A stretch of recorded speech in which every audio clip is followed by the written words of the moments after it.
और हीलियोस के founder Sameer Arora.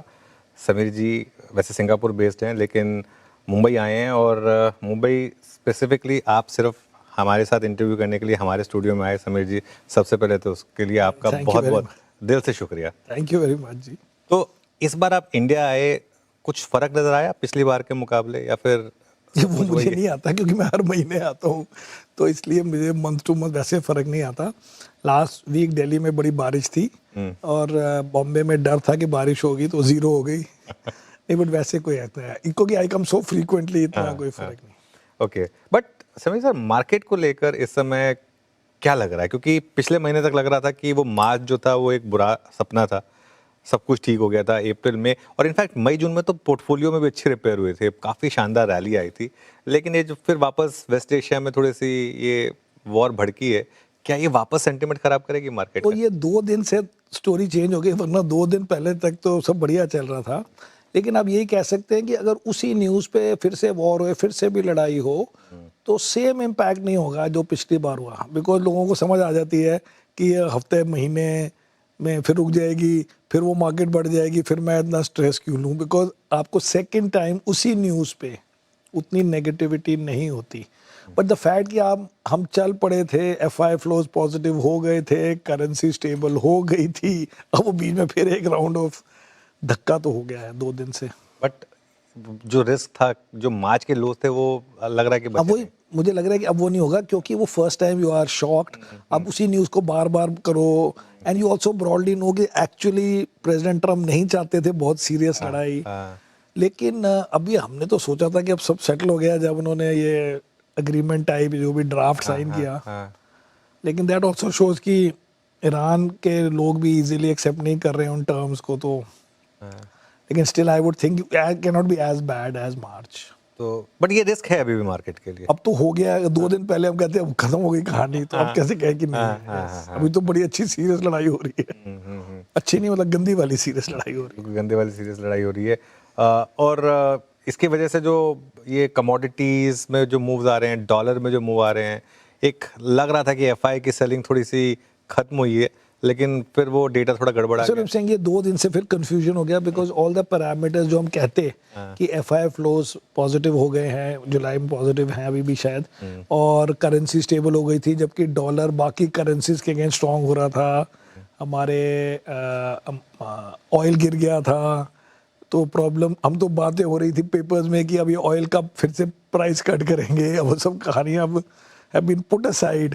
But मुझे लगता है कि मार्केट इम्पैक्ट ओनली बिकॉज वो बार बार देख के लोग थोड़े वो हो जाते हैं कि नहीं, बिकॉज वेरी रिसेंटली हमने ऐसे सोचा था नहीं हुआ था, एंड बिकॉज बार बार वो प्रेसिडेंट ट्रम्प भी स्ट्रेस करते हैं या लगता है उनकी बातों से और उनके ट्वीट से कि दिल से इतनी लड़ाई नहीं कर रहे हैं, तो फिर लगता है 5-10 दिन में कोई काम हो जाएगा, फिर लोग इसलिए लोग वेट करेंगे अब। वेट करेंगे। बट स्लो मतलब वेट करना भी नेगेटिव होता है ना हमारे लिए, तो कि भाई एफआईआर आ रहे थे पहले दिनों बाद फिर सब अटक जाएं। अच्छा समीर सर, आप 30-35 साल का आपका करियर रहा है। इसी के बीच में होगा। हाँ, है ना। तो नहीं, 24 साल तो मुझे हो गए और तब से या। मैं आपको देख ही रहा हूँ। तो कुछ से ना, मार्केट रोज हर बार कुछ ना कुछ नया सिखाता है। इस बार कुछ नया सीखने को मिला क्या? इस बार का मतलब है लास्ट 2 इयर्स में, लास्ट 2 इयर्स में। सपोज हाँ, 1 ईयर में हाँ, जब मार्केट गिरी है, हाँ, हाँ, तो ये लगा कि आदमी को दुखी होने के लिए बड़े सारे रीजंस नहीं चाहिए होते। फॉर एग्जाम्पल, नॉट कि न्यू सीखा, but I am just thinking, तो पहले 20 में मार्केट बड़ी अच्छी थी, 21 में अच्छी थी, 22 में जीरो थी, 23 में अच्छी थी, 24 में अच्छी थी, 25-26 में ज़्यादा खराब नहीं थी, तो ओवरऑल इट वाज ओके। चली गई लेकिन थी। क्योंकि कोरिया ताइवान बढ़ गए, फिर सबके हार्ट बर्न हो गए, सब दुखी हो गए, सब गालियां देने लग गए कि ये खराब है, वो खराब है, कोई कहता है इन्वेस्टमेंट नहीं करते, कोई कहता है सड़क नहीं बनाती तो कहने का मतलब है कि लोगों को दुखी होने के लिए बड़ी जल्दी रीजन मिल जाते हैं। मैं क्योंकि सैजिटेरियन हूँ, मैं खुश रहने की कोशिश करता हूँ, तो मैं कहता हूँ लोग भी ये सीखें। मैं तो ये सीखा कि लोग कैसे दुखी होते हैं, बिकॉज लोग इस बात पे नाराज हो गए कि कोरिया ताइवान बहुत बढ़ गया जिसमें आपने जिंदगी में इन्वेस्ट नहीं करना था, लेकिन हमें अगर क्यों नहीं बताया गया, आपको पता है सोशल मीडिया में कि एक्टिव मैनेजर्स ने हमें तो बोला ही नहीं कि इंटरनेशनल इन्वेस्टिंग करनी चाहिए, तो मैं उनको बोलता हूँ जैसे अब मैं मेरी फ्रूट उसकी चाट की दुकान हो, कोई मेरे पास आए, मैं कहूँ नहीं जी आप फ्रूट खाएं दूसरी जगह जाके, हम तो अपनी दुकान बोलेंगे कि अच्छी है कि नहीं ये बात है। तो ऐसी ऐसी बातें होती है, नॉट सो मच कि सीखा क्या, बट दिस इज द क्या कहते हैं, जो देखा कि कैसे हो रहा है। सीखने में अगर आप कहें कि स्टॉक मार्केट में क्या सीखा, तो आप कह सकते हैं, जो मैंने अपनी तरफ से इतना बड़ा सीख नहीं गिनता, कि जो टॉप की भी कंपनीज होती हैं किसी ज़माने की, वो अगले ज़माने में हम शॉर्ट करके उतना ही खुश होते हैं जितने हम पहले ज़माने में लॉन्ग करके खुश होते थे उन्हीं कंपनीज को। आप समझ गए हो कौन सी समझ कंपनी गया हूँ, मैं उस पर आ रहा हूँ। तो उसमें मेरा कहने का मतलब है कि इसमें अब सीख रही है, but it is just the way of growing up in life. नहीं, लेकिन उससे पहले एक बात बताइए, ये सेजिटेरियन वाली क्या बात हुई? बाकी मैं एक्वेरियन हूँ, मैं भी आप भी खुश रहते हो? मैं भी खुश रहता मेरे को तो किसी ने बोला कि सैजिटेरियन बड़े खुश रहते हैं, तो मैं इस बात से खुश हो गया था। नहीं नहीं, मैं भी बहुत खुश रहता हूँ। अच्छा, वैसे very लाइफ good। में खुशी रहना हाँ, चाहिए ना, exactly। क्योंकि जैसे आपने बोला दुखी होने के लिए तो फिर कोई ना कोई सॉरी आप जरा ढूंढ- दूसरी मार्केट बढ़ के दुखी हो जाओ। हाँ। अच्छा, एक ना, सिंस आपने बात की, आपको काफी लोग कहते हैं एज ए कॉन्ट्रेरियन, आप अग्री करते हैं उससे? नहीं नहीं, मैं नहीं करता। क्योंकि मैं बताऊं क्यों, क्योंकि जब आपने पेटीएम लिया था कोई लेने को तैयार नहीं था। पेटीएम का था, correct। है ना? वैसे तो Zomato भी जोमेटो हाँ। जोमेटो और पेटीएम जब आपने लिए थे तब कोई लेने को तैयार नहीं था। आईटी पर जब आपने जीरो एक किया। जीरो का व्यू लिया, तब जिसमें आपने पहले बहुत पैसा बनाया था, तो ये बड़ी कॉल्स आपने जब ली तो उस समय बहुत लोगों ने कहा होगा कि समीर क्या कर रहे हो। वो तो उन्होंने पेटीएम में बोला और जोमेटो में बोला, आईटी में भी बोला होगा कईयों ने, मुझे याद नहीं इतना, बट ब्रॉडली क्या है कि इनको हम अपनी तरफ से कॉन्ट्रेरियन कॉल नहीं गिन रहे, क्योंकि हमारा एक डिसिप्लिन है। आईटी में तो you can say bigger call हो गया कि जीरो कर दिया, पर जब हमने पेटीएम और वो लिया जोमेटो, तो हमने वेट हम 2-2.5% का ही लेते हैं शुरू में, अब तो 5-5, 4-4% बन गए। हमारा आइडिया ये है कि बहुत कंपनी अच्छी करती है, लेकिन अगर आप कहो कि मैं तो या तो 10% लूंगा अपने फंड का, मतलब क्योंकि मैं कॉन्सेंट्रेटेड पोर्टफोलियो करता हूँ, या मैं बिल्कुल नहीं लूंगा, तब आप बड़ी चीज़ें मिस कर देते हो। तो हमने उसको इस हिसाब से, जब हमने लिया था, हमने अपने मन में इसको बहुत कॉन्ट्रेरियन व्यू नहीं लिया था, हमने इसको लिमिटेड रिस्क स्टॉक लिया था। कॉन्ट्रेरियन वुड बी कि अभी जैसे अगर आप आईटी को लें, वो कॉन्ट्रेरियन है ज़्यादा। अब मुझे लगता है कि सारे बड़े बड़े लोग ले रहे हैं और बोल रहे हैं कि हम ले रहे हैं, तो मुझे लगता है वो भी कॉन्ट्रेरियन प्ले खत्म हो चुका है। अगर आप नहीं ले रहे हो अब तो कॉन्ट्रेरियन, आप अभी भी नहीं ले रहे हो? हम तो नहीं लेंगे। क्यों? लेकिन इतना, मतलब उसमें लोअर लेवल से तो रिकवरी दिखा रहे हैं स्टॉक्स, और टीसीएस ने थोड़ा पॉजिटिव स्टेटमेंट भी दिया बहुत टाइम के बाद। आपको लगता है, मुझे तो नहीं लगता, बट सुनिए मेरी लॉजिक क्या है। तो मेरी लॉजिक ये है कि लोगों का कंफ्यूजन क्या है, ये जो लोग ज़्यादा सोचते हैं फंड स्टॉक के बारे में, वो कहेंगे कि हमें तो सिखाया गया है, पता नहीं वॉरेन बफेट ने सिखाया या किसने सिखाया, कि when everybody is selling you should buy. या वो बोलेंगे कि when there is maximum uncertainty, तो उस समय अगर आप स्टॉक खरीदेंगे तो आपके ज़्यादा पैसे बनेंगे, बिकॉज अनसर्टेनिटी में आपने बोल्डनेस दिखाई, आपने कॉन्ट्रेरियन चीज़ दिखाई। बट मुझे लगता है कि वो बात करते थे मार्केट अनसर्टेनिटी की। There are 2 kinds of uncertainty. एक होती है मार्केट अनसर्टेनिटी, उसमें क्या है, इंटरेस्ट रेट बढ़ गए तो मार्केट गिर गया, आप कहोगे मेरी कंपनी को क्या फ़र्क पड़ता है, उसको तो कैश रिच कंपनी है। फिर आप कहोगे स्लो डाउन हो गया, हो गया मुझे क्या फ़र्क पड़ता है, मेरा तो यूएस कस्टमर है। फिर आप बोलोगे कि जी बीजेपी की 5 सीटें कम हो गई, वो कहेगा हमें क्या फ़र्क पड़ता है। So this is market related uncertainty. But the second uncertainty is business related uncertainty, क्योंकि कंपनी वाले को नहीं पता आपको ये अनसर्टेनिटी में मैं खरीदूंगा। अभी बात हो रही है मार्केट अनसर्टेनिटी की। ये लोग जो बातें कर रहे हैं कि थोड़ा बेटर है, अगर आपको जी -0.1 को मैंने बीट कर दिया बाई बीइंग +0.2, ये मेरे हिसाब से ये कोई नाइदर हेयर नॉट देयर है। तो हम कहते हैं कि जब कंपनी वाले हमें बोलेंगे कि हमारी ग्रोथ 7-8% है, तब हमें उठा देना। हम जब तक आप 2% के बदले 2.5% कर रहे हो वैल्यूएशन, दो मुझे कोई इंटरेस्ट नहीं। लेकिन इसमें इशू पता है क्या है, अब जब तक वो 7-8% नहीं करेंगे तब तक वो टीसीएस 2000 वाला 4000 हो चुका होगा। 4000 तो नहीं होगा इतनी आसानी से, हम भी देख रहे होते हैं। बट कहने का मतलब है कि अभी किसी को कुछ नहीं पता। अभी किसी को कुछ पता नहीं है, और हम कहें कि हमें क्योंकि प्राइस गिर गई है, वो जो होता है कॉन्सेप्ट होता है कि प्राइस गिर गई है for market related reason, but business जो है ना वैसे ही है, प्लस माइनस जैसा पहले था। इसमें वो बात ही नहीं हो रही है। इसमें अब मेरे को तो लगता है कि जब एंथ्रोपिक का आईपीओ होगा, ओपन एआई का पता नहीं होगा क्या नहीं होगा इस साल, बट अगर इनका जब आईपीओ होगा तो इतनी अपनी लंबी कहानियां छोड़ेंगे वो लोग कि नहीं तो वो कैसे जस्टिफाई करेंगे अपने आईपीओ, तब उसके बाद सोचेंगे। अभी लास्ट वीक आपने पढ़ा होगा कि माइक्रोसॉफ्ट कहता है कि मैंने 6000 क्या बोलते हैं एफडी, फॉरवर्ड डिप्लॉयड इंजीनियर, उन्होंने 6000 इंजीनियर हायर कर लिए हैं। वो कंपनीज में जाएंगे और उन कंपनीज में सजेस्ट करेंगे कि क्या क्या एआई में हो सकता है।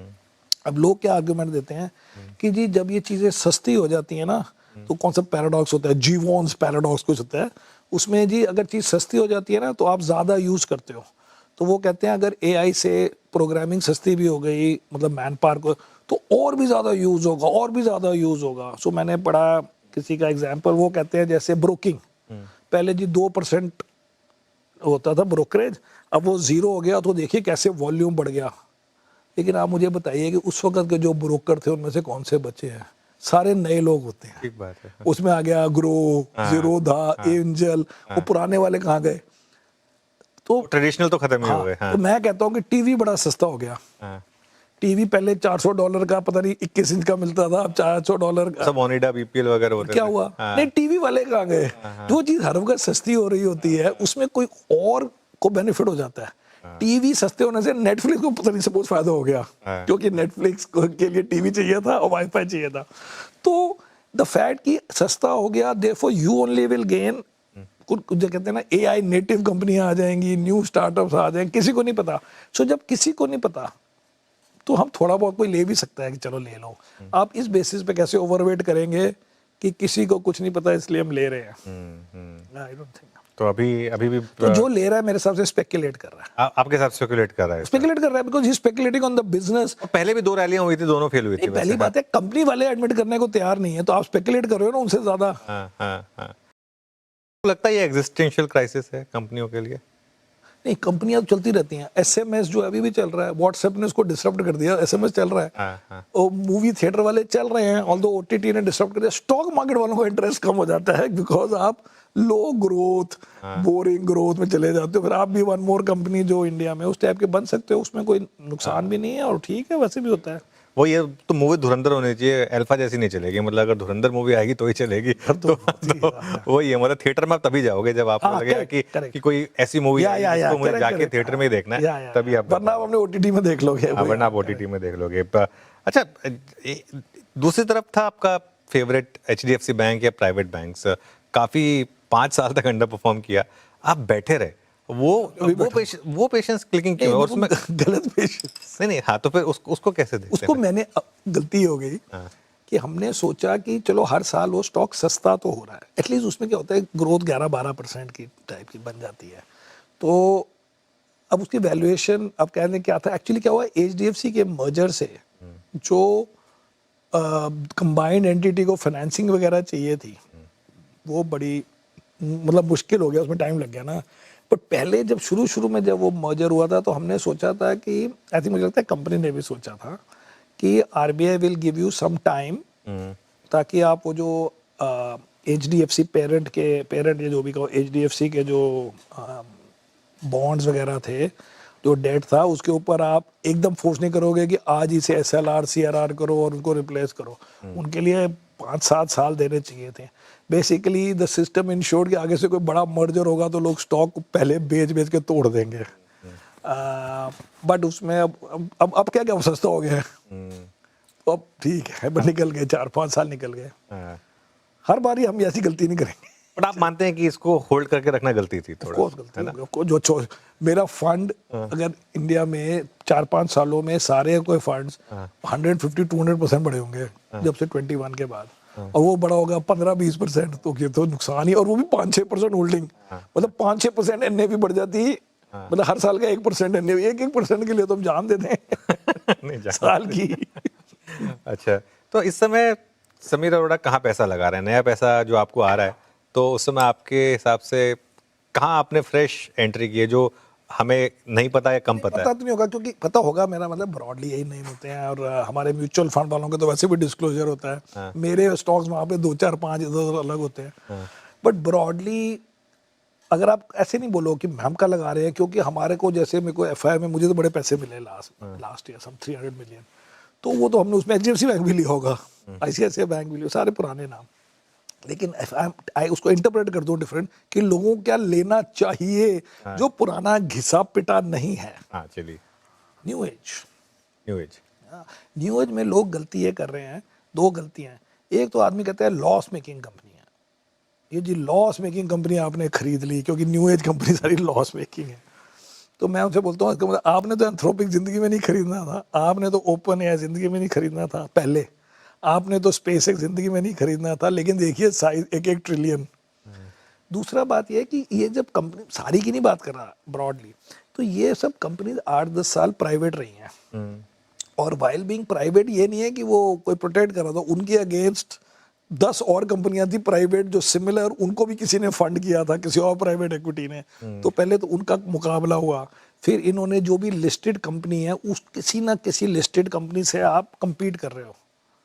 जैसे अगर आप ग्रो को कहो तो वो इंडियन ब्रोकर से compete कर रहा था ना, अगर आप हमारे जोमेटो वगैरह को कहोगे तो वो दूसरी लिस्टेड कंपनी बुलेट वगैरह के साथ कह रिटेलर्स सकते हैं, और हाँ, साथ हाँ, में प्राइवेट सॉरी किराना स्टोर से compete, तो कुछ उसका जीत के आए हैं उस लेवल तक।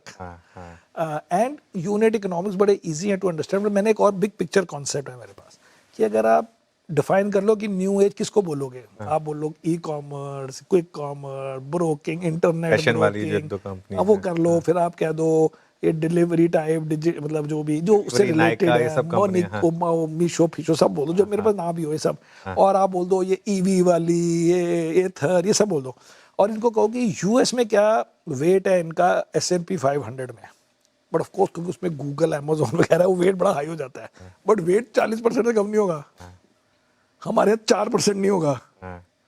तो बिग पिक्चर में 4 भी कहाँ होगा, नहीं इटर्नल का ही इटर्नल होगा, अगर एक दो बार आ गया, मुझे पता भी नहीं, शायद हाँ, लेंस कार्ड आ गया हो किसी हाँ, इंडेक्स में, हाँ, क्योंकि बड़ी कंपनी है। तो ये सब आप ऐसे करोगे तो घूम फिर के आपको 2-4% मिलेगा। तो थीमेटिकली वो 4 को 40 नहीं पहुंचेगा, क्योंकि वहां की बड़ी वाली बहुत ही बड़ी हो गई है। तो आप लॉस मेकिंग में भी इन्वेस्ट कर रहे हैं? हम तो लॉस मेकिंग वाली में भी करने को तैयार हैं, हाँ, अगर आप हमें दिखा दो, समझा दो और हम समझ जाएं हाँ, कि ये लॉस इसलिए हो रहा है क्योंकि आपकी ग्रोथ ज़्यादा हो रही है, आपके पुराने वाले यूनिट इकोनॉमिक्स ठीक हैं। अगर आपने सपोज कि 500 स्टोर लगाए तो मेरे पहले 200 स्टोर इतने पुराने थे, उसमें प्रॉफिट हो गया है, नेक्स्ट ब्रेक इवन पे आ गए हैं, जो 6 महीने पहले लगाए थे उसमें लॉस है लेकिन वो नंबर ज़्यादा है, ये सब घूम फिर के हम तो करने को तैयार हैं। Yes, okay. तो न्यू एज आपकी क्लियरली इस समय सबसे बड़ी हमारे कमी पोर्टफोलियो में 15-20% होगा, 15%, 15%। और उसी से हमारी एक्स्ट्रा परफॉर्मेंस है क्योंकि सारे चल गए।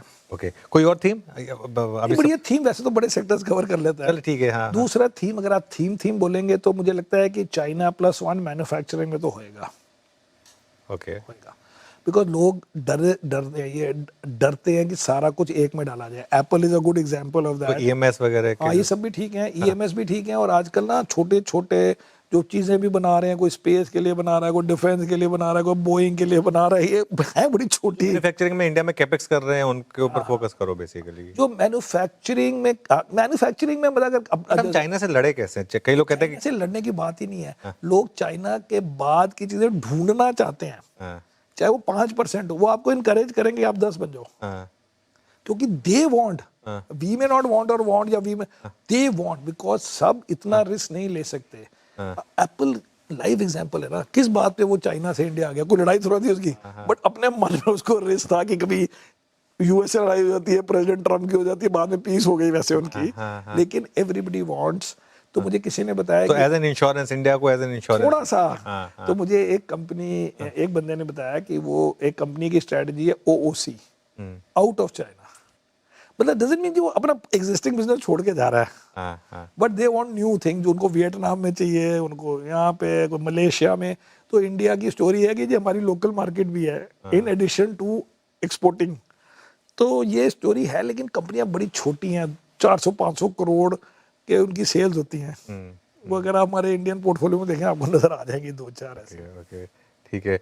अच्छा, एक टॉपिक जिस पर आप काफ़ी वोकल रहे हैं, ये जो डॉलर रुपी में इतनी वॉलेटिलिटी है, और थोड़ा सा आप इसको लेकर कुछ करना चाहिए या नहीं करना चाहिए? नहीं, मैं अब वोकल नहीं हूँ, क्योंकि मैं कहता था कि उसको रोको, हाँ, तो वो गवर्नमेंट ने अपनी तरफ से कर दिया, बिकॉज ये जो FCNR हाँ, बहुत अट्रैक्टिव है, बहुत गुड है, इसमें 50-60 बिलियन आराम से आएंगे। अभी पेपर्स में आता है, आ नहीं रहा है, नहीं आ रहा है, बड़े आराम से आएगा। मैं भी इन्वेस्टर हूँ उसमें। उसमें क्या है, ये फॉरेन बैंक्स ना जरा इंडियन को चाबी लगा रहे थे कि इनको ना 5.6% दे देते हैं, तो इंडियन भी इतने बेवकूफ़ नहीं है।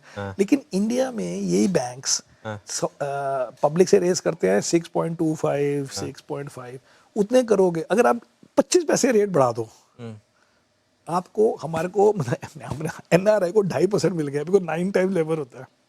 तो 2.5% और ऐड कर दो, जो भी लोग अभी दे रहे हैं सारा वर्ल्ड यहीं पे जमा करा देगा पैसे। वहां पे अभी 11 के करीब दे रहे हैं, किसी को मजा नहीं आ रहा। आप उसको 13.5, 14, 15 कर दो और जितने मर्जी बिलियन ले लो, तो वो तो आएंगे। एंड में भी टाइम है। वो क्या पहले राउंड ऑफ बार्गेनिंग में the banks were being too strict, but आपको लग रहा है कि आएगा नहीं वो पैसा? पक्का आएगा, क्योंकि एंड में कर देंगे, क्योंकि इंडिया में उससे ज्यादा पे रेज कर रहे हैं। सेकंड, उस पैसे के साथ SLR और CRR की वो नहीं है। और थर्ड इज आपको डिपॉजिट मिल ही नहीं रहे थे, अब आपको डिपॉजिट मिल रहे हैं, तो आपको ऑब्जेक्शन क्या है? एंड आपको मींस बैंक को कोई रिस्क नहीं है ऑफ डिप्रिसिएशन। तो फॉर द इंडियन बैंक, चाहे वो इंडियन पब्लिक से रेज या FCNR से करे, उसको कोई फर्क नहीं है, एक्सेप्ट उसमें फायदा है दो, यही SLR CRR का, प्लस 25 पैसे कम में भी काम हो सकता है। वो आ जाएंगे, तो वो आ जाएंगे। और वो जो बाकी भी आ रहे हैं, वो अपना डेट वाले, जो डायरेक्ट डेट का जो तो टैक्स हटाया है वो, हाँ, तो 60 उसमें दो, आई थिंक 4-5 बिलियन तो आ भी गए। और FI फैन के तो भी, आया है, और उसका FI काफी के भी फैन। आने लग गए। अब ये 2 दिन छोड़े, 2 दिन को छोड़ के कैश में भी 2.5 नंबर बिलियन आ पॉजिटिव गए। है। हाँ, पिछले 14 दिन में पैसा आया है। 2.5 बिलियन हाँ, आया। हाँ। सो अगर 70-80 बिलियन आ जाए तो आपका 1-1.5 साल निकल सकता है। प्लस गोल्ड वगैरह भी गिरने लग गया, तो अगर कोई ज्यादा स्पेकुलेशन, उसमें पहले तो आपने 15% टैरिफ लगा दिया, मतलब क्या लगा दिया, जो भी ड्यूटी, उसमें 70-80 बिलियन का इंपोर्ट होता है, वो अपने आप कम हो जाएगा। क्योंकि कौन 15% ड्यूटी दे के खुश होगा गोल्ड में? तो उसमें 4-5-10 बिलियन कुछ तो बच जाएंगे। ठीक है। तो हल्के हल्के वो वाली प्रॉब्लम तो सॉल्व होगी। तो मैं उसमें तो खुश हूँ कि because you have to show to the world कि हम, कर रहे हैं। हाँ, कि हम ये चीजें रोक रहे हैं, इसको आउट ऑफ कंट्रोल नहीं जाने बिल्कुल देंगे। बिल्कुल। अच्छा, कुछ टॉपिक्स हैं मेरे पास, आप 15-20 सेकंड 30 सेकंड लेना चाहें, ठीक है? AI बबल या फ्यूचर? सो फ्यूचर तो है ही। जैसे आप करें 99 में इंटरनेट बबल, या फ्यूचर बबल भी था और फ्यूचर भी था। बट बबल, स्टॉक मार्केट का बबल इतना बड़ा नहीं है, बिकॉज क्योंकि US की जो बड़ी कंपनीज हैं जिन्होंने AI में पैसे इन्वेस्ट किए, वो सारी डाउन है। माइक्रोसॉफ्ट डाउन है, Amazon डाउन है, मेटा डाउन है, और खाली ये प्राइवेट वाली 2-3 चल गई हैं। और थोड़ी जो को इन्वेस्टमेंट जिनके ऊपर खर्च हुई है, जैसे ये हमारे DRAM वाले, वो जो सर्वर बना रहा है वो डेल, तो that can't be called a bubble, investment bubble. ठीक है, मतलब वो ठीक है। गोल्ड या बिटकॉइन? नहीं, उसमें तो कोई कंपैरिजन ही नहीं है। Only gold. बिटकॉइन क्या चीज होती है? अच्छा। गोल्ड बेचारा 5000 सालों से चल रहा है, हाँ। और 5000 साल से उसकी सारे वर्ल्ड में एक्सेप्टेंस है। हाँ। बिटकॉइन आप लेके भाग गए और वहां आपका वही खो गया जी, पासवर्ड, चलो नमस्ते जी, ऐसे तो ना काम होते। कोई कंपैरिजन नहीं है। PSU बैंक या प्राइवेट बैंक? दीज डेज में भी प्राइवेट बैंक को काफी सारे गिर गए हैं ना, Valuation ICICI comfort आ वगैरह। गया। हाँ। Okay. ऑल्दो हमारे पास स्टेट बैंक भी काफी टॉप, मतलब बिगर पोजीशन में, Bigger positions में मतलब से, हाँ। 7-8 नंबर पे होगा, 10 हाँ नंबर पे। हाँ हाँ। स्मॉल कैप चलेंगे यहाँ से? स्मॉल कैप सबसे ज्यादा चलेंगे मुझे लगता है। सबसे ज़्यादा चलेंगे। बिकॉज क्या है, लोग क्या कहते हैं, जो हमारे पुराने फंड मैनेजर हैं, वो भी इन पुरानी कंपनियों की तरफ पुराने हो गए हैं। वो क्या कहते हैं कि जी वैल्यूएशन ना 10 साल लो पे है। इसलिए मैं बोलता हूँ बाबू जी, बिजनेस भी 10 साल लो पे है उनका। जैसे IT वाले पहले पहले तो 40% ग्रोथ की बात करते थे, फिर 20% की, फिर 10, अब आप बात करो 0.1 की, कि 0.1% ग्रोथ हो गई है। It is a surprise, because हमने तो 0 सोचा था। अब ऐसी कंपनियां में वैल्यूएशन 10 साल के लो पे आ गई, इसका क्या मतलब है? बैंक वाला HDFC बैंक पहले 30% ग्रो करता था, फिर 20, फिर 15, अब 10 से 12-15, तो वैल्यूएशन तो कम होनी हुई। एंड अगर वो कंपनियां चल गई लार्ज कैप्स, तो लोग और चौड़े हो जाएंगे मिड एंड स्मॉल लेने के लिए।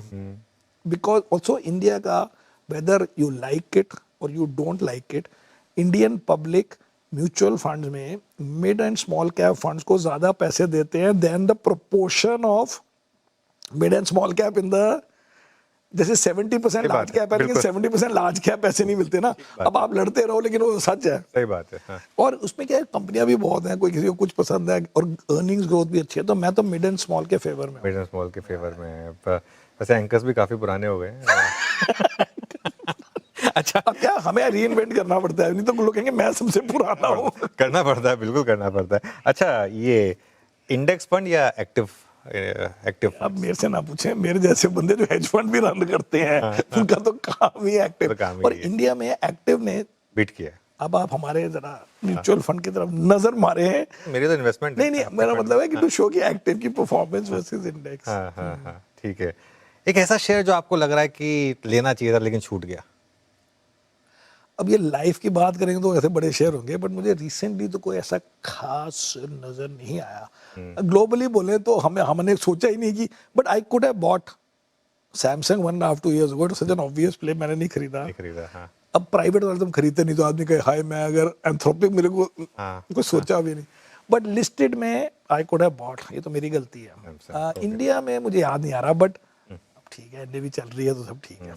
ओके, आप थोड़ा सा आपकी प्राइवेट लाइफ के बारे में पूछूंगा। मार्केट के अलावा और क्या चीज़ में आपको इंटरेस्ट आता है सबसे ज़्यादा? मुझे मार्केट के अलावा, पहले बात तो मैं यूएस मार्केट में भी मुझे मजा आता है, मैं तो रात को 1.5 घंटा स्टॉक बॉक्स देखता हूँ। हाँ, बट अदरवाइज मैं तो मूवीज और बुक्स का हूँ, सबको पता है जी, बुक्स बहुत पढ़ता हूँ मैं, और मूवीज भी अब कम हो गई है बट फिर भी देखता हूँ। हाँ। And I play tennis 2 days a week on Saturday Sunday, और बाकी दिन वॉक। पर वॉक में कोई इतने मुझे मजा नहीं आ रहा, बट आई डू इट। अगर समीर थोड़ा फंड मैनेजर नहीं होते तो क्या होते? अगर मेरे पास रियली फ्रीडम होती हाँ, तो मैं मूवी इंडस्ट्री में कोई स्क्रिप्ट राइटर कुछ ऐसे होता।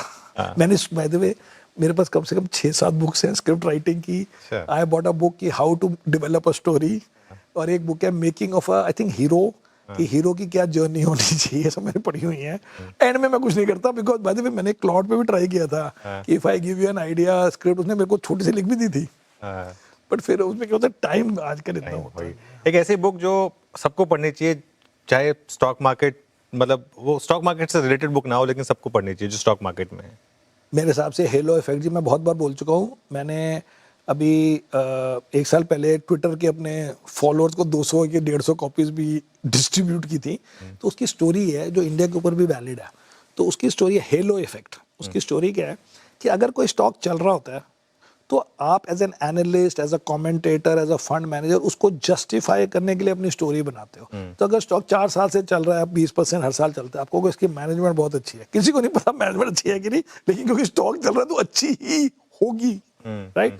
तो अगर वो स्टॉक गिर जाए 40%, 6 महीने बाद लोग कहेंगे बड़ा चोर आदमी है, बाय गॉड इतना बड़ा चोर नहीं देखा, क्योंकि स्टॉक जो गिर गया। तो इंडिया की मैंने ऐसे रिलेट की एक टॉक में कि इंडिया की ना लास्ट 1.5-2 साल से मार्केट नहीं चली, अब आपको कैसे जस्टिफाई करो। तो लोग लिखने गए इंडिया में इन्वेस्टमेंट नहीं होती, यहाँ तो सड़क नहीं कंप्लीट हुई, यहाँ तो ये हो गया, क्योंकि आपको ये जस्टिफाई करना है कि इंडियन मार्केट नहीं चली। But once you understand this, तो आप इन लॉजिक्स में नहीं बिलीव करोगे, आपको समझ आ जाएगी, क्योंकि यार वो प्राइस डाउन है ना, अब ये सारी कहानी है। हाँ, हाँ, हाँ। इसलिए इसमें इतने कैरिड अवे ना हो जाओ कि जब तक अब सड़क नहीं बनेगी मैं स्टॉक नहीं खरीदूंगा। प्राइस एक्शन होता है वो। प्राइस एक्शन से आप रैशनलाइज करने लग जाते हो। हाँ। लेकिन if you believe that rationalisation beyond a point, जैसे उन्होंने कहा कि 24 सितंबर के बाद मार्केट क्यों गिरी, क्योंकि बड़ी एक्सपेंसिव हो गई थी। हाँ, वो तो ठीक पहले है? ही था। तो वो पहले भी expensive- हाँ। अच्छा, कोई बोले कितनी एक्सपेंसिव थी, कहो जी 20% ज्यादा हो गई। तो जब वो बढ़ रहा था तो 19% 6 महीने पहले वो 20% कम था। तो जब एक बार प्राइस एक्शन हो जाता है तो हमको जस्टिफिकेशन मिल जाता है हाँ, हमारे इसलिए इसका। इसको आपको याद करना होता है, कोई नहीं है जस्टिफिकेशन चल रही है, इसको छोड़ दो, भी टेंशन मत लो। तो मुझे लग रहा था, अभी भी लग रहा है, मैंने इसके ऊपर एक टॉक भी दी थी एक वेल्थ समिट में, कि कंफ्यूज मत हो, इंडिया वही है जो जब बुल रन में था तभी भी इंडिया था, and it was accepted by the world. हाँ, तो इन स्टोरी से आप दुखी होना चाहते हो जाओ, बट डोंट गेट वेडेड, क्योंकि अभी आप बोलोगे कि जब तक लार्ज कंपनीज इन्वेस्टमेंट नहीं करेंगी तब तक इंडिया में R&D नहीं होगी, ग्रोथ नहीं होगी। और 24 से पहले हम 25 साल तक एंजॉय कर रहे थे ना, वो फिर शुरू हो जाएगा किसी दिन। हाँ, हाँ। ये है point। चलिए चलिए, बहुत शानदार। ये बुक मैं भी पढ़ूंगा। Thank you so much Sameer ji, आज हमारे साथ आए। मैं एक्चुअली इस कॉन्वर्सेशन को और लंबा कर सकता था, होपफुली सम अदर डे, लेकिन आज हमारे साथ जुड़ने के लिए आपका बहुत बहुत शुक्रिया, and thank you so much.